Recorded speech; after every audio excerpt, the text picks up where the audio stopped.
Okay, anytime you begin something that you feel strongly about with the two-word declaration, fuck it, it's probably going to be okay. I just got finished working out. You can see the videos in my channel. I don't look like this, but I had something in my head I had to get out, and this is it. That the future that everybody's talking about, that is so dystopic, that is so dark and complex and ruled by authoritarianism or AI or a collapsing economy, collapsing empires. Nobody is giving solutions. I make the best videos that I make when I make them for one person. And this is for that one person. That is for that one person that hears the three words, smart, funny, tortured, and say, yeah, that's me. It is a framework that I created after decades of suffering, decades of looking for answers, decades for working with some of the most skilled practitioners in their field of therapy, of coaching, of plant medicine, of medicine itself. I have been at bankruptcy lows. I have been at ringing NASDAQ bell highs. I turned 58 this Saturday. But this is what I want to talk about. The future is not about what you know about. It is what you care about. It is about kindness. It is about creativity. It is about compassion, and it is about hybrid thinking.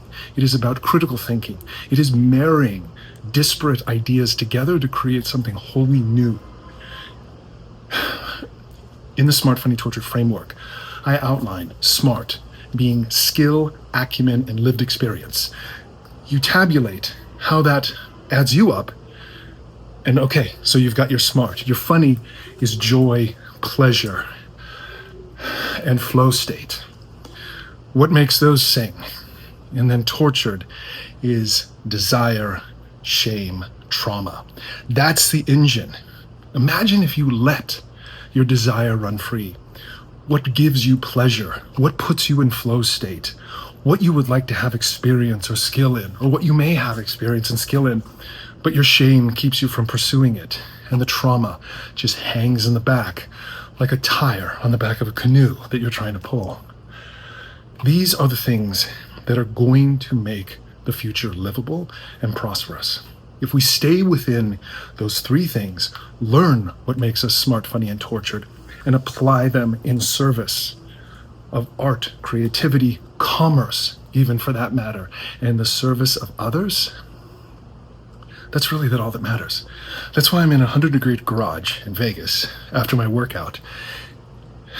I've been inundated by videos by creators who are just sitting in a garden in a lawn chair or holding their camera as they walk through a forest.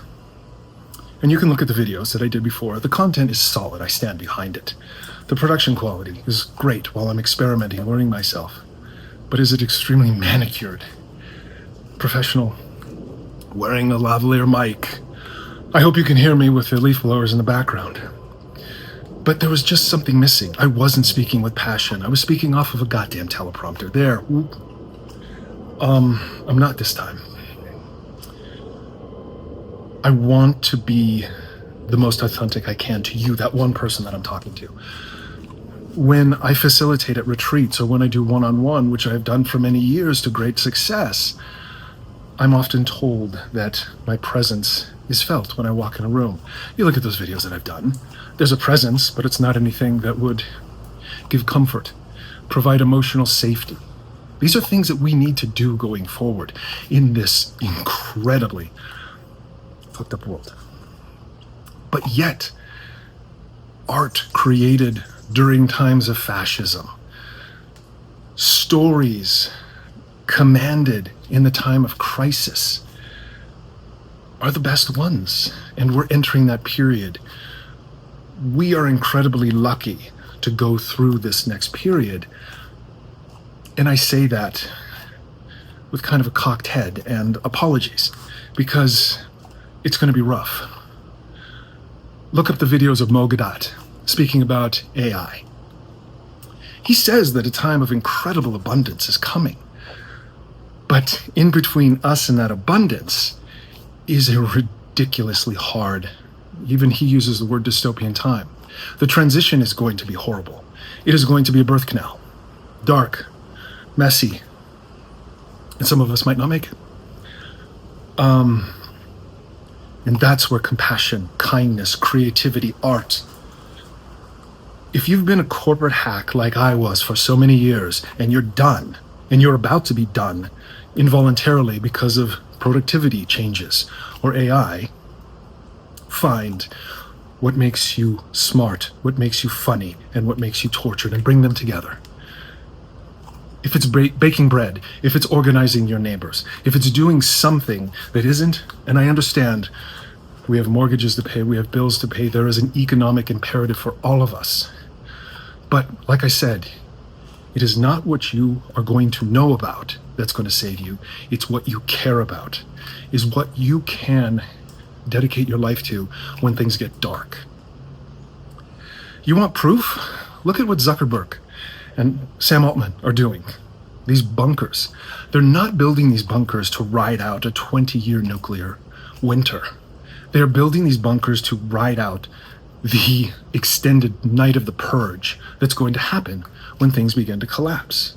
Do I believe that wholeheartedly? No. Is that science fiction? Is that some kind of scare tactic? Hey, if I was at a roulette table and I was betting $100, 20 would go on that number. So protect yourself by knowing yourself. Relearn who you really are. Because after trying so many things, after trying self-compassion, after trying the empathy of others, talk therapy, plant medicine, all helped to a certain degree, but they never gave me here's a fancy word, a mythopoetic story, narrative for me to follow of my own story. And then once I was able to take these pieces and see who I was and see what my story was, I turned myself into the antagonist of my story, or rather, I'm not even going to edit that out, to turn myself into the protagonist of that story. And you know what? Now that I think about it, I was a victim. I was feeling sorry for myself. I was the antagonist of my own being. And then I shifted the power dynamic into the protagonist. I was able to take my shame and put it up on a hill, and that hill was where I was going to lay siege to. I began to put things in metaphor.